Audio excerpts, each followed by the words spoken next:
Okay, so bonjour everybody. Bonjour Niigaanwewidam James Niigaanwewidam James Dodem St. Peter's and Donchi. It's an honor to be here. Normally, I hate my introduction. It's it's cumbersome and long, but that was really useful because I had to set up all this stuff, so that was good. I was told that everything else has been canceled and you have me for 2 days, so that's fantastic. It's like a ceremony. Perfect. I hope everybody's good and everybody's doing well. I'm going to talk a little bit this morning about ourselves and who we are and who our young people are, because we are at a critical and interesting juncture, an interesting moment in our community. I, of course, grew up in St. Peter's, just outside Selkirk, Manitoba, but my family comes from Norway House, also comes from areas of Broken Head, and so on. And I'm going to talk a little bit about that. So I'm going to get this set up here and see how this goes. There we go. Okay. So, like mentioned before, this is who I am, and some of the work that I do. I currently teach at the University of Manitoba, but I'm a recovering school teacher. So I'm in the 12-step program, and it's been hard. I'm on step 3. I haven't quite admitted or come to say my apologies yet, but I was a former school teacher at Kelvin High School here in Winnipeg, and I taught English, I taught drama. And I founded, I made up the first Native Studies program at that school. And if any of you know about Kelvin High School, it's a predominantly Jewish school. It's a 90%, I'd say 95% of that school is non-First Nations, or if they are, they certainly don't self-identify. And I created the first group of Aboriginal students at that school. And the most interesting thing to me was that most of those students were adoptees from either the North End or the North. And most of those young people who I worked with at Kelvin High School had been, they didn't know where they came from, and they didn't know anything about, they'd never met a First Nations person besides the member of their own, maybe the member of their own family growing up, but most of them had never met a First Nations person, and so besides each other. And so it was a very interesting moment. But I think back to those days at Kelvin High School and how formative those are. This is the work that I really do. The work that I really do is this work. So this work that I do is in my Dodem as a member of the Rainbow Trout Clan, as an Anishinaabe, as a Medewan, as a member of dynamic communities at St. Peter's and Peguis, Norway House, and of course I have, as my mother likes to remind me, I have British and French background as well, so I better start recognizing that too. So there you go, that's a little tip of my hat to my grandfather. My life has always been in ceremony. It's always been in community, and it continues to be today, but more than ever now. Because I'm going to talk today, I'm going to start where I was about 5 years ago. I was a guy who, I was a real jockey. I was like a total, all I wanted to do was play hockey and then eventually play soccer. I got a scholarship to Trent University. And then I had this big plans to be, I never actually read a book, to be completely honest with you, until 1998.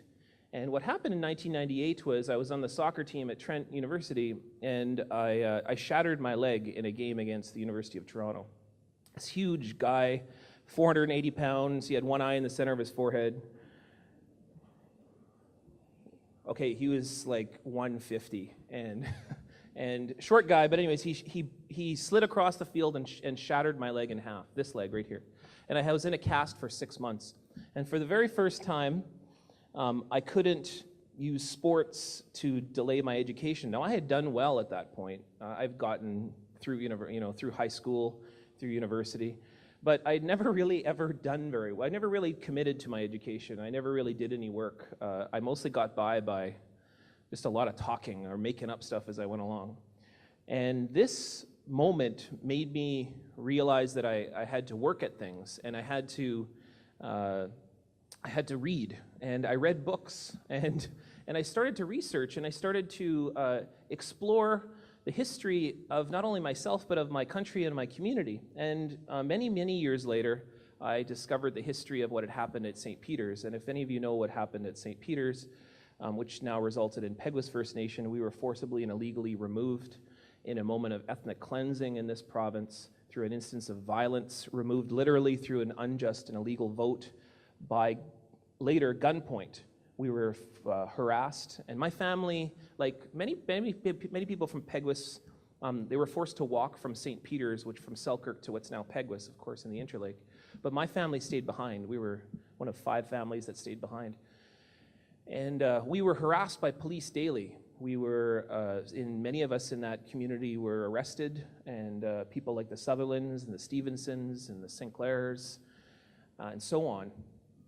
And that history had always been known around me, but I had never been experienced to. I'd never really known much about that until I started reading, until I started speaking to people in my community, because it was a universal sense of silence in that community around what had happened in 1907. And it took the brave work of many of our elders in our community, especially in Selkirk, Manitoba, who fought for that and finally got recognition by the Government of Canada in 2001, but then the illegal agreement had to happen in 2010, where we were paid $121 million, which for that removal, which is a drop in the bucket, which is piddly and pathetic, in my opinion. Give us our land back. But unfortunately, there's this big town on top of it now, and hundreds and hundreds of settlers who have moved into our territory. And so that was a very formative moment for me. But zoom ahead now to 2010, and here I am. This is a little picture of here I am. This is actually 2013. No, 2013, January 2013. So here I am. It's minus 50 degrees, and I'm standing outside the office of a newspaper in Morris, Manitoba. Anyone been to Morris? Yeah? Well, in Morris, Manitoba, there was, no longer, but there was at that time a little newspaper called the Morris Mirror. And the Morris Mirror was published by a man who had lived in Morris for a number of years, but he had a following, he had a support system within Morris, and he published a newspaper weekly, sometimes bi-weekly, but mostly weekly. And there I was in response to a newspaper, and this was what he wrote. What he wrote in the Morris Mirror in January of 2013 is, I'll read you the last one, so if you can see right here, this is right here. He did an editorial page where he gave thumbs up and thumbs down. And he gave thumbs down to Canada's Native community and those of Manitoba who are demanding unrealistic expectations. Oh, look, got lost there. See if we get that back. There we go. Sorry, okay, don't touch the technology. It says, who are demanding unrealistic expectations of the government and who are acting like terrorists in their own country. Indians, natives want it all, but corruption and laziness prevent them from getting it. That's what this guy wrote in his newspaper about us, and it created a national impact.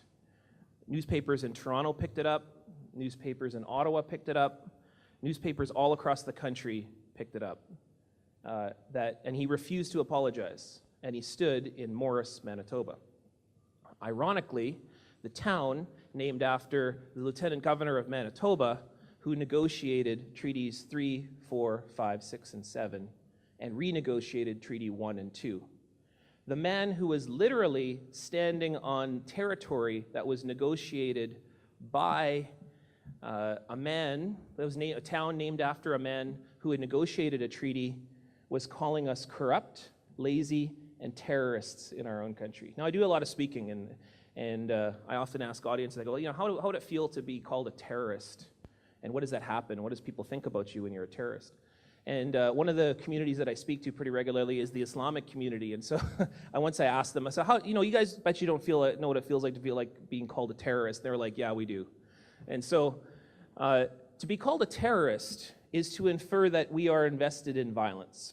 in violence for the ends of means, and that we're invested in things like death, and we're invested in things like fear and violence in order to achieve our goals. That got me thinking a lot, and that's what ended me up in front of the Morris Mirror carrying there's nothing more Canadian than a Tim Hortons coffee and a donut. And I carried that to this man, and I invited him to have coffee with me. I invited him to share food with me, and I thought I'd bring the food that he would most recognize. So I didn't want to bring, Bannock, scare the guy. So I brought a donut, So I thought that would be a good move. So I stood outside of this Morris Mirror for 6 hours, and this man did not come out. He locked his office. He didn't show up to work that day. And in fact, the reason why I know he didn't show up for work that day is because across the street, an old lady who was walking by came across and stood to me, and she said, you should go to his house. And I said, probably not. That's not really the purpose. I'm not a stalker. I'm just inviting him to coffee. And she said, well, he's been watching you. He's right there. And then I saw this window close. So this man had been watching me in front of his office for 6 hours. But I will say that I met lots of people that day. I spent time in the library and the school, and I've been back to visit with that school for a few times. And the members at Roseau River Community have created a relationship as a result of this Morris Mirror incident. But this has really got me to thinking. I do a lot of work, I do a lot of writing. But like I said before, I do a lot of teaching and I do a lot of ceremonies. I do a lot of speaking. Over the past 3 years of my life, they counted at the university. I had to keep track of all this for the University of Manitoba. Oh, see, don't touch the podium, All right. And in the past 3 years, since 2012 or so, I've done about 500 speaking gigs. And they've gone from places like England to Manitoba to up north. I did a speaking tour up north in Manitoba here to BC and so on and so forth. But never had I been to an event like the Morris Mirror, or never had I been to an event where there was more TV trucks there than there was anyone else. There was 6 TV trucks there waiting when I got there. And all I was doing was inviting this man to a conversation.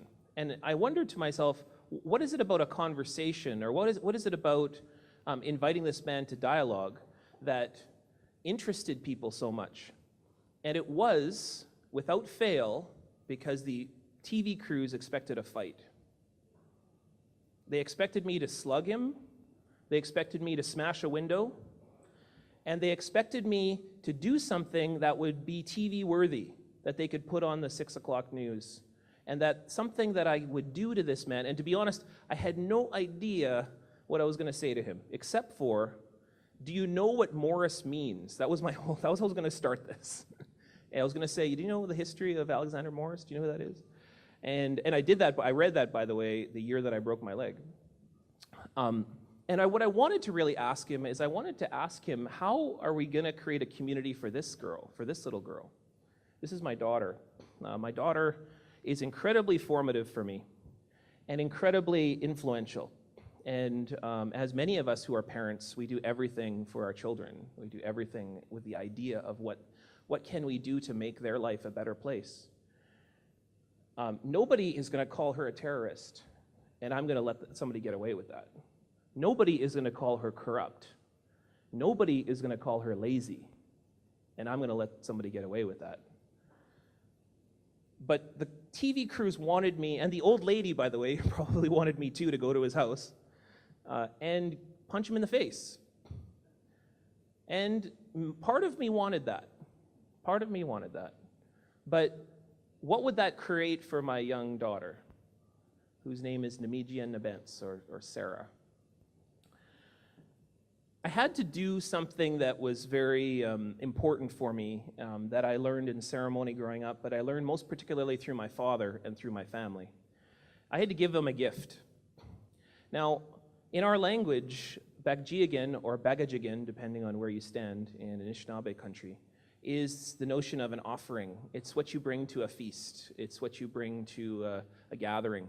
It's also what you bring to a treaty. So for days, our ancestors gave to the visitors, those settlers that came to this place. In order for them to become settlers, we had to give them a gift. And that gift was our space, that gift was our food, that gift was recognition that they could be a part of our territory. Chief Peguis gave that for the very first time in 1817, the treaty along the Red River, and he handed to those settlers images of our clan system, and he handed those to those settlers by saying, these are our relatives, these are who recognize us, and we therefore recognize you, and you are now family. That's what gifts do. Gifts are what make us family. That's what you do when you give those gifts at solstice, or when you bring a feast to your mother's house. Most importantly, it's when when that auntie gives you that ugly sweater, which I see everybody smiling now going, I've got one of those. And it's what makes you put that sweater on, because you love your auntie. And I'm just blaming aunties. All the aunties are like, okay. Or when that, I heard a story of a father giving a young man a broken car, a busted car, and he says, here's my gift to you. Well, what's that gift? That gift is to use that gift. How you use a gift demonstrates how your relationship with that person. And here's a little thing that we all know, but I think most of mainstream society doesn't know. There's no gifts without strings. Every gift has a string. How you act with that gift, and you have when somebody hands you a cup of tea, you have a choice. Your choice is to drink that cup of tea, and therefore you build the relationship with the other person, or you throw that tea away, you leave it. And that person's like, hey, what's wrong with my tea? What, you don't like my tea? You don't like my food? You don't like my space? You don't like my time? It's how you act with that gift determines the relationship that you have with that other person. When I talk about gift giving with my students, but when I talk about gift giving with people, in that gift, the ultimate gift of creation is knowledge. Every part of creation, from Gege Manido's first creation of us in our creation story, when Gege Manido set us down into creation, it was a series of gifts that we had received in our bundles, by the recognition of animals accepting us into territory, and then finally, it is the gift of breath. It is the gift of Gege Manido blowing that breath within us, and us then creating motion. And that gives us the motion of life. And most of the time, this is all I do. The most simplest thing that I do with my career or with my students or with anyone is I say, what is knowledge? How do you get knowledge? How is knowledge a gift? And then ultimately, how do you use knowledge that you get? Because you get knowledge every second, every millisecond of the day. Every second you're getting knowledge. You're getting knowledge here. And you're getting knowledge by you gifting. I'm getting knowledge by you gifting me time. You got knowledge when you walk up in the morning. You might have been like me, and I got rear-ended this morning by a 17-year-old who, like you get fired up, eh? You're like, I'm going to get this guy. He rear-ended me.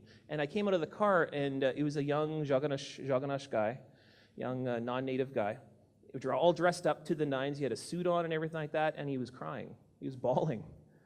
Because he had never been in an accident before, and he thought this was the worst thing ever. And so I told him it was the worst thing ever. No, I'm just joking. No. Then I punched him. No, I didn't. Okay, sorry. But I had that moment, I had that choice. That was a gift that he had given to me. And I had a choice. I could have yelled at him, because I was certainly mad. I was rushing here. But I just said, it's all right. It happened to me too at 18. And that was my gift to him, is that I said, I did this too. It's okay. And he calmed down, and he was all right. And then he said, I'm going to get my mom to phone you. And I was like, okay, you do that.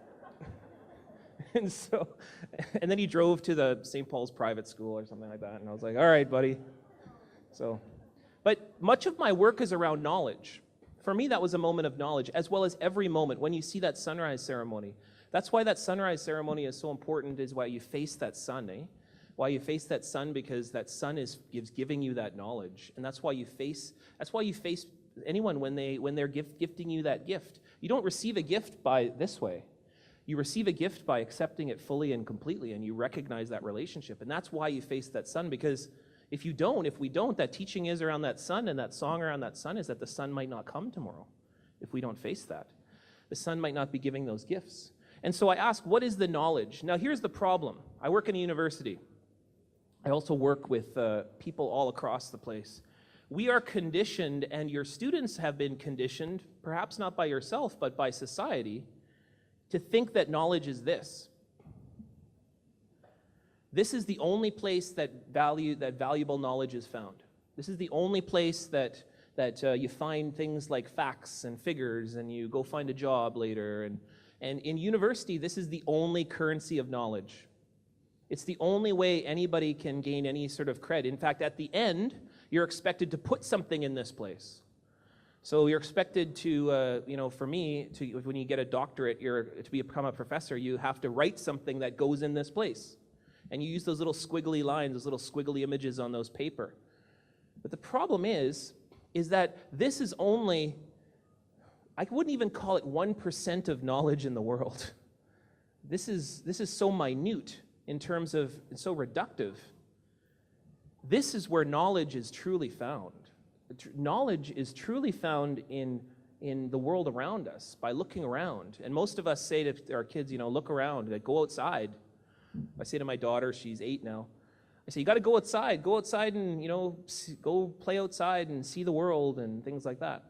And don't stop playing Minecraft, Minecraft gives you such a limited sense of the world.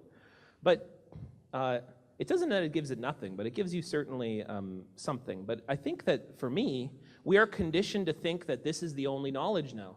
It's getting towards this. So we're going from books to now Google, so that you spend, what do you tell most of your students? Well, go research online, right?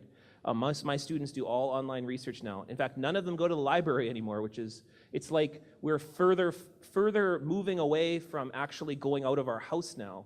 We are now fully and completely in our house.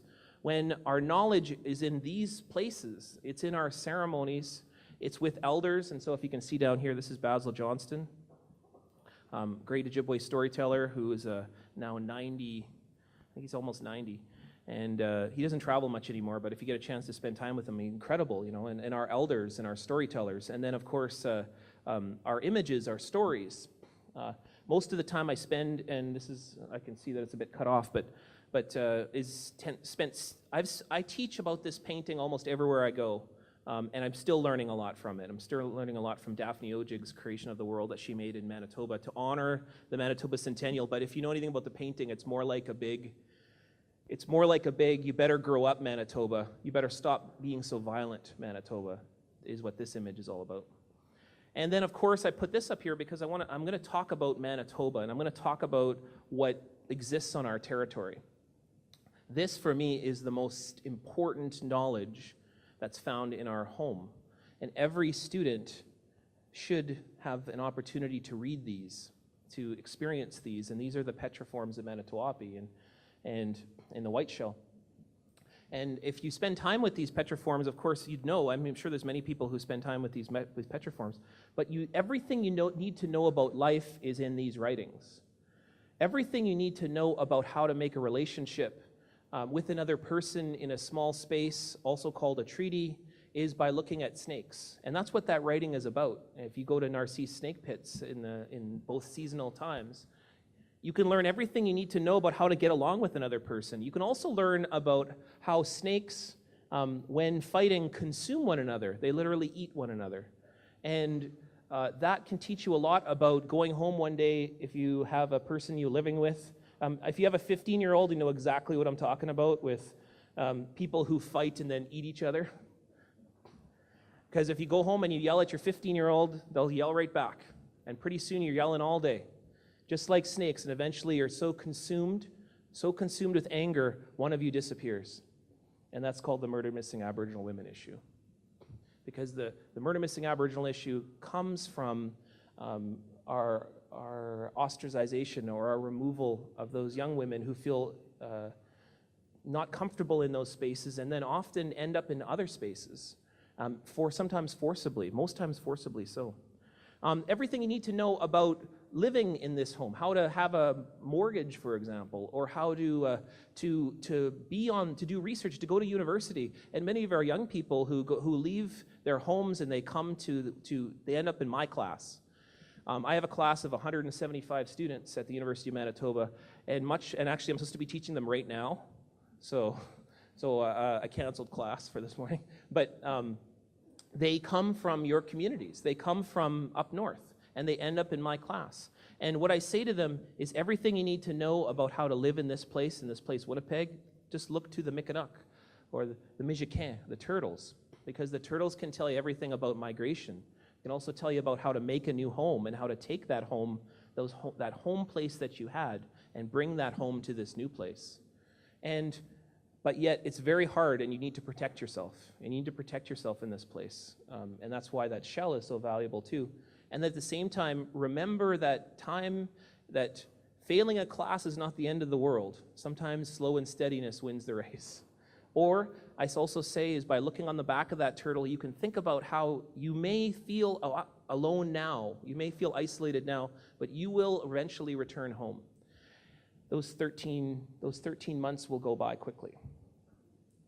My father is this guy. Now let me tell you, it's no fun having this guy as a father. Now, my father is Justice Murray Sinclair, who's he of course, he's the head of the Truth and Reconciliation Commission and formerly head of the Aboriginal Justice Inquiry. But let's not forget he's a judge. Okay, so try being grounded at 15 when you're by a judge. He not only gets to be the judge in that, but he's also the Crown Prosecutor, he's the bailiff, and the executioner. That's what he is. And then if you don't get a gavel, you get the crooked finger. That's what I always tell people is, watch for the Murray Sinclair crooked finger. It's like you're toast if that happens. Right? But my father says that education can be boiled down to 4 questions. And he talks about this regularly, so if you've heard him talk, you know what I'm talking about here. But he says education's job is to answer these 4 questions. That's the job of education. Who am I? Why am I here? Who can help me? Where am I going? And what he says is that for young Indigenous students, the education system has failed in all 4 categories. It's failed unilaterally by not telling our young people who they are. It's failed by saying, why am I here? Missing particularly those creation stories or those stories about why am I here? What does it mean to be an Indigenous person? What does it mean to be an Innu? Or what does it mean to be an Anishinaabe?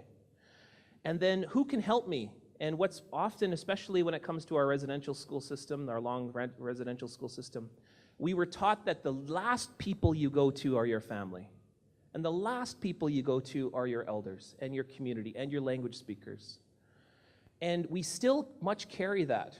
The hardest thing that Pat Ning wants, who teaches at the university in my faculty, in my department, she teaches Anishinaabe. She says, I spend the first 6 weeks of a term just telling students it's okay to speak the language. I spend 6 weeks. So imagine, a course is only 12 weeks long. But she spends the first 6 weeks teaching young people who want to learn the language, and they choose to enter that class, often 20, 30 students, that it's okay. It's okay. And learning the language, as my Auntie Debbie said over here, that learning the language is crucial. It's beneficial. It actually, and there's science proof for this, by the way. By learning Anishinaabe, your brain is able to deal with complex problems, is able to engage the world in much more different ways. And there's a really great research project that's coming out of the University of Toronto that says physically you actually become healthier. You use different parts of your mouth and different parts of your body when you speak Anishinaabe. And now, so there's no argument for us that who can help us is ourselves. We can help ourselves, and that's what you're all here to do today. Lastly, my father says that the way the education system has failed Indigenous students is it has said, where am I going? I have an opportunity to work with the Manitoba Youth Center. Is there any Manitoba Youth Center people here today? Anybody? Well, the Manitoba Youth Center is 90% our kids. 90% Métis, First Nations, and a couple Inuit kids in there. And they dress them all in these green jumper sweatsuits. They all look the same. And they separate them according to which gang they belong to. And if you don't belong in a gang, then you're put in with gang members who will influence you less. That's what happens at the Manitoba Youth Centre. And that's not a condemnation of the Manitoba Youth Centre. I believe they're doing probably the best. They're the end of a very long road. And they, what's taught to those young people from day one, and most of them actually dropped out of school at about grade 6. So what they like to tell me is they didn't have anything beaten out of them at that point. So these young people, these young men, particularly the ones that I work with, they say, this is where I was supposed to end up. I wasn't surprised when I ended up here. In fact, when they got out, the best place that I could be is back here. It gave me structure, it gave me an education, I got to go to school. And so many of those young guys end up back there because that's what they've been taught to think is the only place they should go. That's a universal failure of this education system, an absolute condemnation, unacceptable, especially with our young women. And in that Manitoba Youth Centre, about 50% of those young women are mothers. And those young children are probably living with their parents, or they're living somewhere else. And if you know anything about the Child and Family Services system, that is another another issue to deal with. Now here's the thing. Here's the thing that we can feel very down about. We can feel very concerned about. In this education system that is hammered, that is assaulted, that is isolated and undermined our young people, but that is incredibly changing incredibly due to the work of all of you, is that here's the hope and here's the proof that we're doing this work. Here's the proof that we have turned much of this corner around and we are doing incredible work now. I had an opportunity to be a part of this movement in late 2012, November 2012, till about, if we call it now today, even though it goes under a different name. It was a movement called Idle No More, and Idle No More, as many of you might know, took place in many cities, but it involved busloads of young people coming into cities from the north, from Indigenous communities, and joining with those of us who work in the city to demonstrate, to explore, and ultimately to sing. And it was young people. And at these gatherings, which involved thousands and thousands of young people, it was the young people and the women who were leading these movements, who were leading these songs. And I know this because I did a book on it. And so I did a book of 95 contributors. And I'll give you a little paint of the contributors to Idle No More and who were at the events. The typical Idle No More person was between the age of 15 years old and 25. That was about 50% of the crowd. Every single young person who came to these was often First Nations or Métis, and they may be living either in the city now, but most of them had grown up outside of the city. And there were people like the Niigaanwewidam. The Niigaanwewidam, of course, were Cree young men who traveled 1,600 kilometers by walking, who walked all the way from their community, and I believe it was Northern Ontario, all the way to Ottawa to meet with the Prime Minister. Like the editor of the Morris Mirror, the Prime Minister didn't show up. The Prime Minister chose instead to go meet some koala bears in Ottawa. Instead of meeting these incredible 13 young men, I met one of them in Ottawa recently, and there was thousands of people that met them in Ottawa, but the Prime Minister was not there. I want to show you what an Idle No More event looks like, and we'll see if this works, see if my internet's still working here. Now,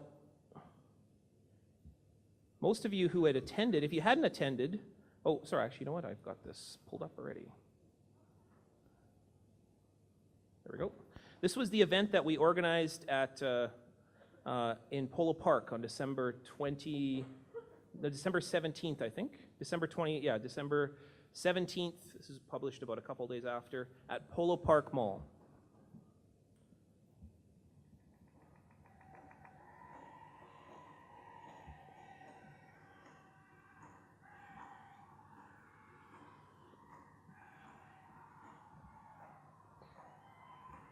So the event that we organized had 3,500 people.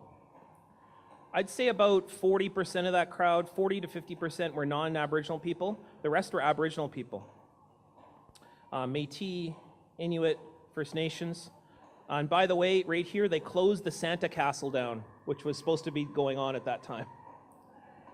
We closed the Santa Castle. That's right. It's the largest achievement of Idle No More. No, I'm just joking. But I want to talk about Santa Castle in just a second, but I want you to notice that we closed the Santa Castle down. I want you to look around at all these people. I want you to see who's singing these songs. Not one guy, I think, is over 40. These are all young people leading. And the dance that's going on, which I'll forward ahead a little bit. Jump ahead if that works. No, you have to trust me. The dance that was started made the entire, have you been to Polo Park? Everyone's been to Polo Park, right? We did the entire round, and there was not one broken connection. We did the whole thing. Oh, there we go. There's a bit of a closer image. We had children. My daughter was there. My daughter has sung at many of them. We've had over 30 different round dances at either Portage Place or Polo Park or St. Vital. All young people leading the way. Young people leading this in song, through celebration, and through community. Of course, those of you who know a round dance know exactly what I'm talking about when I say community. Now, a round dance, nobody can dance for you, right? So the great teaching of the round dance that comes from our Cree relatives, but is spread everywhere, is the incredible thing about the round dance is the most political moment of your life. It's where you have to take responsibility for yourself. If somebody invites you to dance, I can't make you dance. You have to choose to dance on your own. I can't grab your body and do this, right? You have to choose to dance. And when you grab somebody's hand, when you hold somebody's hand, you kind of have to figure them out. It's like messy, eh? Like the first couple seconds, you're like, ugh. And then some people are dancing like, and then other people are like, and people are dancing all in these different sort of forms, but after a minute and a half, you figure it out. Pretty soon, you've created an entire community with no words, with not one word being said where you've said, okay, you dance this way and I'll dance this way. You don't do that at all. Instead, you create an entire community where there are no leaders. In this round dance, the singers all trade leadership positions. And CBC calls me in the middle of Polo Park and he says, can you put me on the phone with the leader of the round dance? And I'm like, I don't think you get it. Because there's no leaders. It's a rotating leadership. And not only is it rotating leadership, but it's truly who we are as a people. And the most remarkable thing is, what was happening in that mall that all happens every single second, but we stopped it? Nobody bought anything. The store's closed. Santa left the building. Literally. Santa, the image of I'll call it capitalism, I'll call it profit, I'll call it of capital accumulation. I know that because my daughter's like, what's Santa going to bring me? Santa was like, I can't handle this. I got to go. Because this is what we did, is we created community. And we created a situation where people learn from one another through what?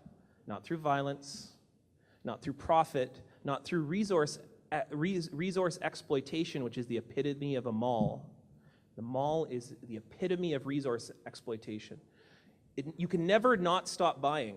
Whenever you finish buying out a store, it just fills up again. It's never ending. It's never ending consumption. And we created a community in a mall. We created a community where nobody bought anything. All they bought was each other. And they bought relationships. And they created that community together. And that was all young people. Young people did that. Led by elders, don't get me wrong, led by women who were taught, they had to learn the round dance from somewhere. They certainly didn't learn it from doing Minecraft, and they certainly didn't learn it from TV. They learned that from doing it. They learned it from you. You did that. Now, the success of our communities, many people want to call the murder missing Aboriginal issue, all of this controversy on the Redskins, gang violence, all of the resistance against the Indian Act that was the epitome of Idle No More, Bill C-45, C-38, and residential schools. all of this concern around residential schools, this interest in residential schools, I think all of that is remarkable, and it's a success because you have done that. You've created a sense of pride in young people that they can dance in a mall. And they can take the place that is literally influencing, controlling, manipulating their lives, and they can remake it into something incredibly beautiful for 15 minutes. And what I like to say is for 15 minutes, we change the country each time. Each round dance, we changed a country built on violence and the Indian Act and residential schools, a place that intended for us to become something we're not, and we showed them that we are. And young people did that because of you. Our young people are aware, they're interested, and they're educated. They're also very frustrated right now. Gang members are incredibly educated. At those young people, those young men who I work with at the Manitoba Youth Center, they are incredibly educated. They know exactly how to operate on the streets. They know exactly how to operate and create certain types of relationships. They know exactly how to find food. They know exactly how to survive. They've learned all that. It wasn't that they weren't interested, and in many times they were forced to, don't get me wrong, but they know. Our youth, many of who ended up at our Idle No More gatherings, knew that something had happened in this country. They knew a little bit about residential schools, or those young people that I work at the youth center again, they know something had happened to their mom and dad, or they know something had happened to their grandparents. They might not have known exactly what happened, but they know. They're very aware, and they're very interested. They definitely want to know why did this happen, and why am I in this situation? But that leads to frustration, and there's the gift. The gift is, what do you do with that frustration? What do you do with that education once you get it? The current situation is kind of bleak. The current situation is dark. Now, as we discovered with the Pan-Canadian report that was released 2 days ago, and Jamie Wilson will be the first to tell you this, from the Treaty Relations Commission, First Nations, on-reserve First Nations schools are so rarely polled and so rarely assessed in any way that unless they are in relation to a school division like Frontier School Division, there's so little testing that's done, it's hard to assess at times where our students, I was asked when I was on radio, they said, well, how are First Nation students doing in science? I say there's really no data for that. There's probably local data, local testing in individual First Nations communities, but it's hard to assess what Indian Affairs is doing in terms of relating to our educational boards when they don't do any checkups on things that actually matter. All they want to know is how many T's are crossed, how many I's are dotted, have you paid the bills, how many custodians have you hired this year, and so on. And the real issue is, where are our kids performing well at? Because none of us are afraid of assessment. No school is afraid of assessment. None of us are afraid of talking about what we're learning, what we're teaching those kids.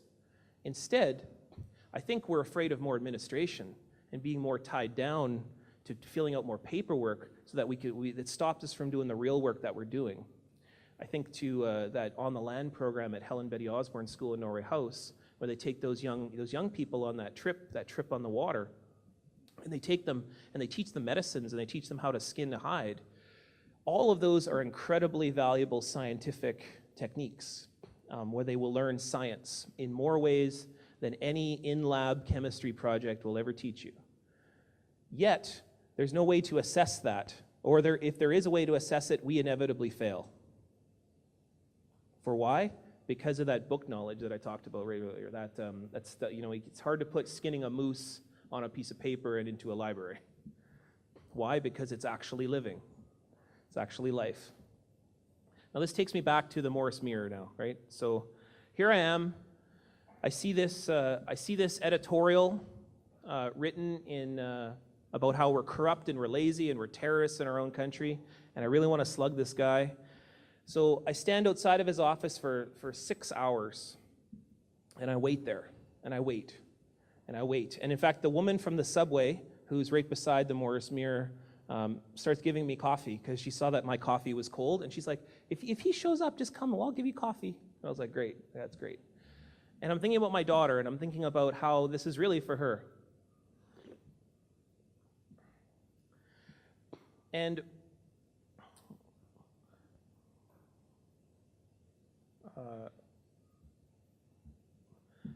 what I decided to do, now I kind of had known that he wasn't going to show up, as I wrote him a letter. And it looked like, let's see if I can find my, I wrote him a letter. And what I want to do is I want to share the letter with you on what I said to this man.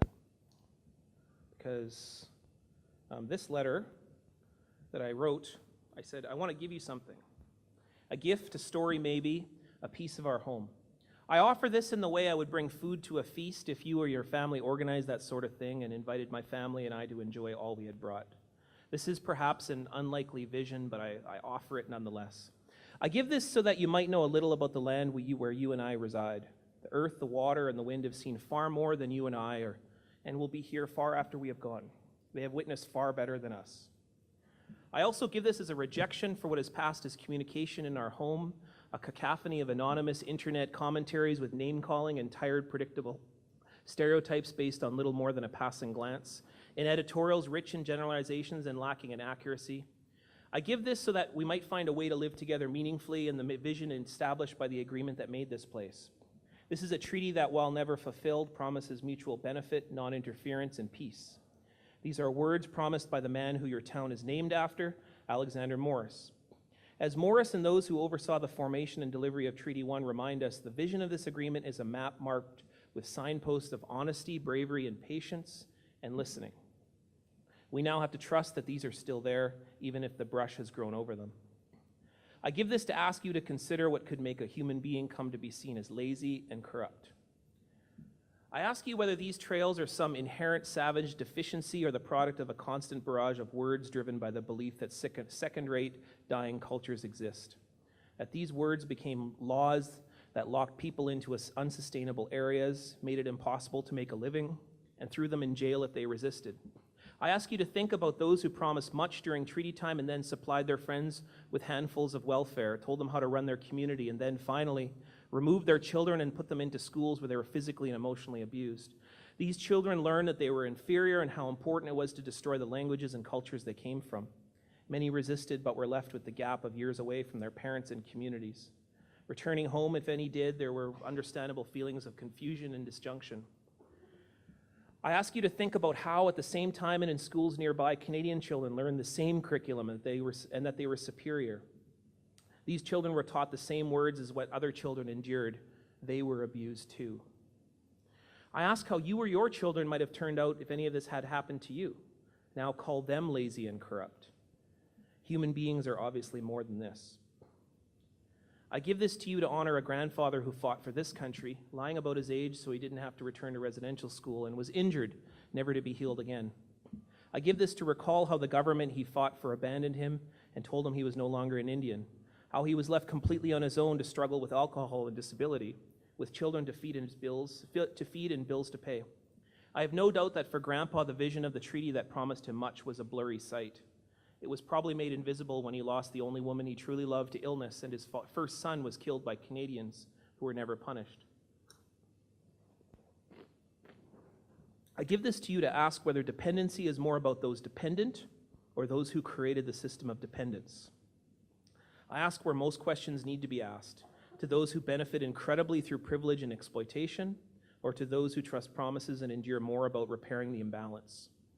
Whether it is to those who hand systems of dominance to their children or those invested in escaping this abusive relationship. Whether it is to those who want to call people dancing at a mall terrorists or to those who want to find another way, another path. I give this to you to remember a man who quit drinking when his grandson was born. This man, defined by so many as broken, lazy, and dangerous, chose to give this little boy the greatest gift he could give, love. He gave it not in the hopes that he could repair the past, but that he could give him a chance to see something better, something beautiful, something more than the violence that had been rained down upon him. This man, a member of Treaty 1, just like you and I, chose to end cycles that had shaped so much of his life. This man chose to stand up, to be more than the words and policies, and to tell a new story. I know this because I'm living it. It's time that we learn a little history about who we are, and maybe, if we're lucky, make some new paths. I believe that we are more than the words and images we have inherited. I know that we can make a better home than this, that we can expect more of ourselves if we are brave, honest, patient, and if we listen. It is time that we give each other gifts of responsibility. I ask you to be more than the words we have inherited. And I ask you to talk, share food, discuss how we can be more. You have said that you're not ready. That's okay. Change is hard.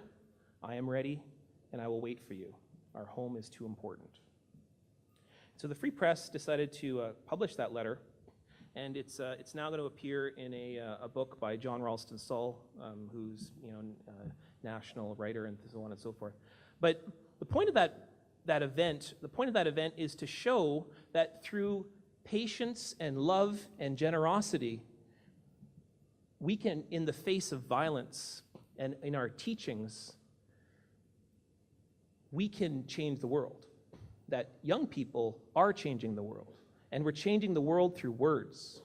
We're changing the world through gifts, and the gifts that we are receiving are from you. You are in the front lines of this battle for love. You are in this space, this time, this moment where our young people need love more than ever before.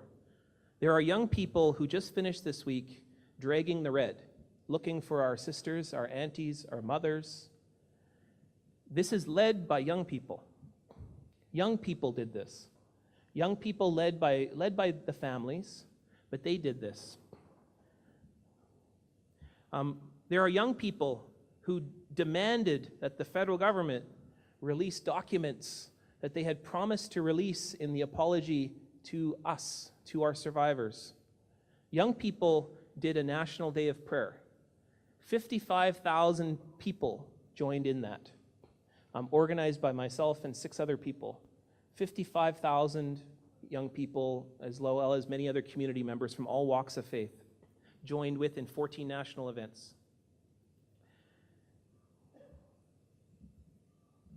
And at the time period when we were at the most tender here in Winnipeg,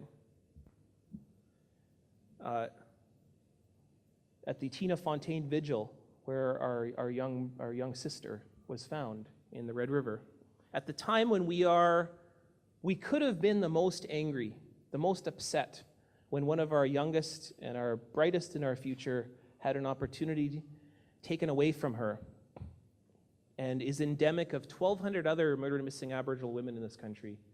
We turned not to violence, but we turned to walking, and we turned to movement, and we turned to song. And we organized that, myself and a couple other people, we organized this event in 4 hours.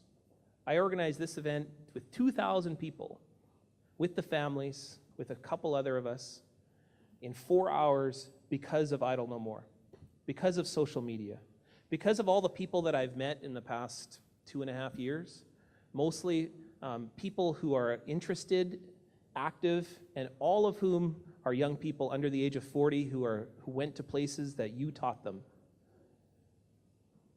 We did this, and for 2,000 people walking through the streets, and Winnipeg was completely changed overnight.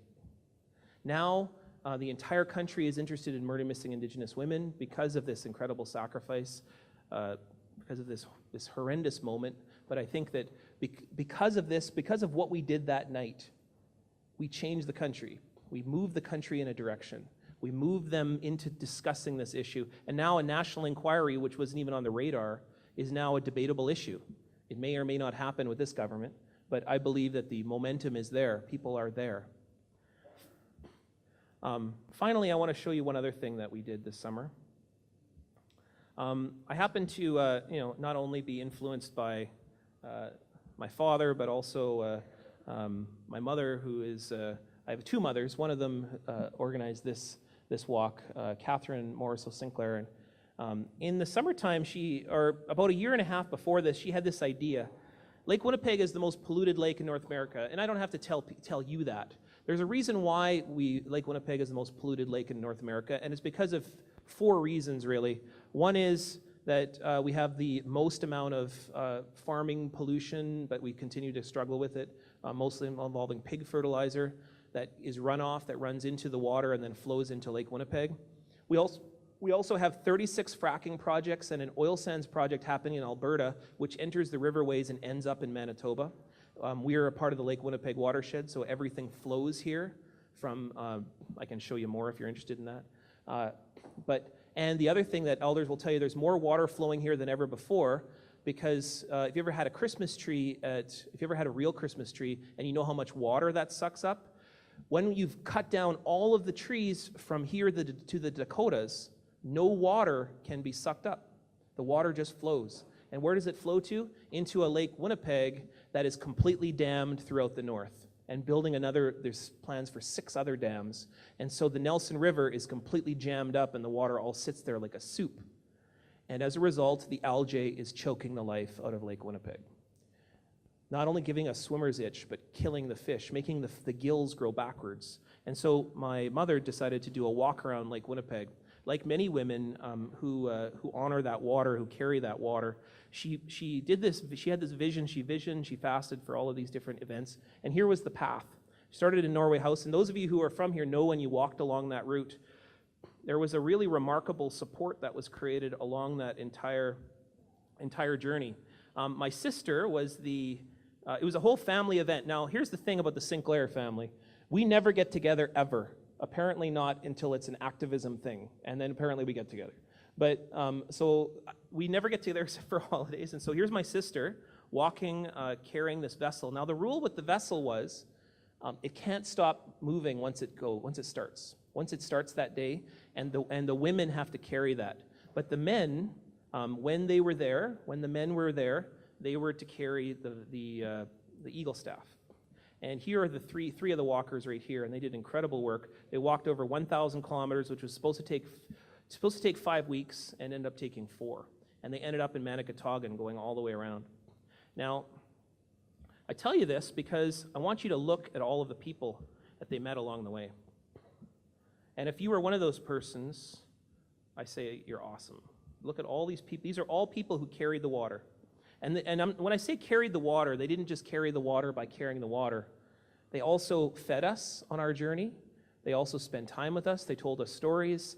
People like Stan McKay had us in a living room and had a community meeting in his living room with like 30 people. People who would support people not just along the highway, but also support us by giving us places to stay. And there was myself and my sister walking. We were walking, I think, up near towards Grand Beach there. And we walked everywhere. It was remarkable. And here's, even Adam Beach showed up, if there's a remote marker for you right there. Now, this event, as more and more went along, more and more children showed up.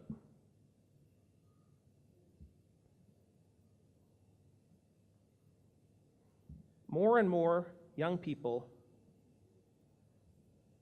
began to carry the water.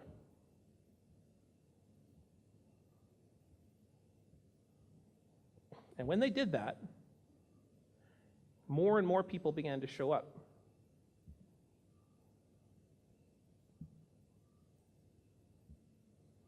And more those young people started to learn about the water. And I want to show you one last picture here. Because my daughter, for 3 of those 1,000 kilometers, carried that water.